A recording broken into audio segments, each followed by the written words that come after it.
This is the news on top of the hour. Live from our studio in Georgetown. Kaieteur Radio, 99.1 FM. Good morning and welcome to this morning's newscast on Kaieteur Radio. I am Kevin Smith. Let's get to the news in detail. Industrial sites or zones in Guyana fall under the ministry with responsibility for industry and commerce, but the Wales Estate industrial site will not be overseen by this ministry. The Wales Estate has been proposed as the landing site for the natural gas from the Liza field operated by ExxonMobil. This was confirmed by Subject Minister Onij Waldron Alikok. She said that the government is looking to set up new industrial zones this year and is looking to establish at least 2 or 3 in each region, and named Wales Estate as a proposed industrial zone. The minister was at the time unable to provide a precise breakdown of the proposed industrial zones to be established. Meanwhile, Guyana's economy is reported to have grown by 43.5% this year, despite the non-oil economy contracting by more than 7%.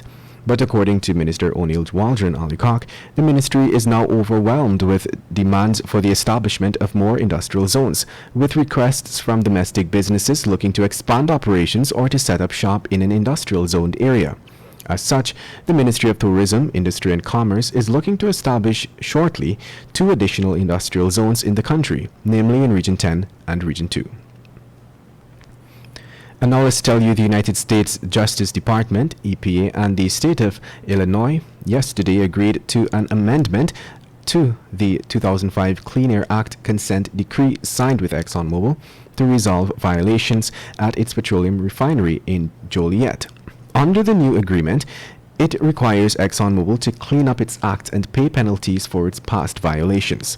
Under the consent decree amendment, ExxonMobil will pay $1.5 million in penalties, $1 million to the federal government, and $428,823 to the state of Illinois. The amendment also includes an estimated $10 million of improvements to reduce air emissions from the facility.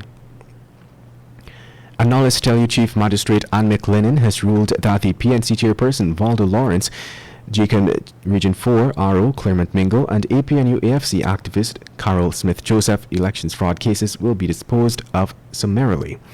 On the last hearing of the matter in the Georgetown Magistrates Courts, the Chief Magistrate ruled on the submissions for the mode of trial, in that the matters will be tried summarily, meaning the matters will be tried in the Magistrates Courts as opposed to going to the High Court for trial.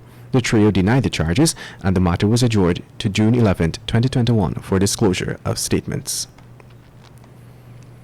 Meanwhile, the repairs to the Perara Bridge, located on the Linden Latham Trail in Region 9, that was damaged last Saturday, are expected to cost at least $17 million to repair. As the repairs to the bridge are slated to only last 2 weeks, Minister within the Ministry of Public Works, Deodat Indar, is pleading with heavy-duty truck drivers to monitor their weight, which can cause grave damage to the trails and bridges in the interior areas. The Perara Bridge is the main access bridge to Latham, and on Saturday evening, a heavy loaded truck caused 1/3 of the 200 feet long bridge to collapse, leaving vehicles and a fuel tanker transporting fuel from the Latham Power Company stranded. In other news, for more than 2 decades, locals have always sat at the helm of GTT, a subsidiary of US-based Atlantic Telenetworks Inc. or ATN.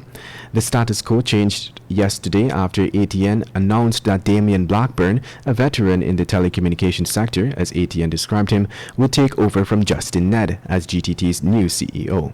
This move by ATN would come at a time where the country has placed the spotlight on the need for companies to increase local content by allowing Guyanese to serve in leadership positions.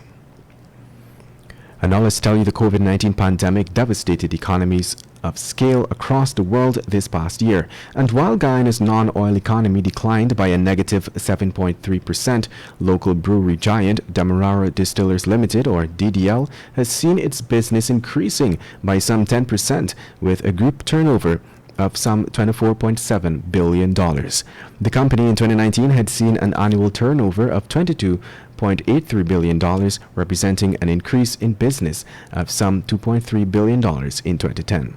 So said DDL Chairman Komal Samaru. And to wrap things up, Trevor Hooper, a security guard, is now hospitalized at the Georgetown Public Hospital after he was shot to the right thigh by two unidentified men on Monday in the vicinity of GR taxi service. Hooper was hanging out with a friend at Stone Avenue, Campbellville, when they came under attack sometime around 18:30. Hooper's friend was unharmed from the whole ordeal. According to the man, persons from the area who witnessed what transpired were heard saying that the suspects pulled up on a motorcycle, fired the shots, and escaped. An investigation is in progress. And that's the news at the moment. Thank you for listening. Kaieteur Radio, keeping you informed.